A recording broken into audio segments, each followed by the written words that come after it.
Football বিশ্ব দেখেছে পেলের রাজকীয়তা আর ম্যারাডোনার সেই ঈশ্বর প্রদত্ত বাঁ পা।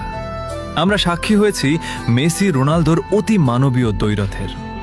আজকের যুগে হ্যাল্যান্ড এমবাপ্পেরা হয়তো গোল মেশিন হয়ে দাপিয়ে বেড়াচ্ছে মাঠ, কিন্তু এই যান্ত্রিক ফুটবলের ভিড়ে তখন একজনই ছিল যে মাঠটাকে ক্যানভাস বানিয়ে ফুটবল দিয়ে ছবি আঁকত।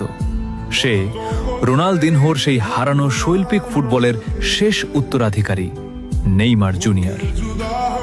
লোকে তাকে ট্রফি দিয়ে বিচার করে, গোল দিয়ে তুলনা করে, কিন্তু তারা বোঝে না নেইমার কোনো পরিসংখ্যানের নাম নয়।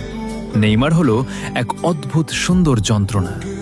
প্রতিবার যখন সে ইনজুরিতে পড়ে মাঠ ছাড়ে, ফুটবল তার চিরচেনা ছন্দ হারায়।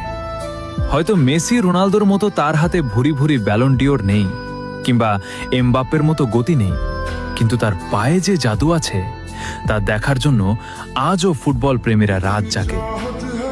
ইতিহাস হয়তো গোলদাতাদের মনে রাখবে, কিন্তু ফুটবল রোমান্টিকরা মনে রাখবে সেই জাদুকরকে, যে জেতার জন্য নয়, আমাদের ভালোবাসার জন্য খেলেছিল। নেইমার, তুমি একটাই।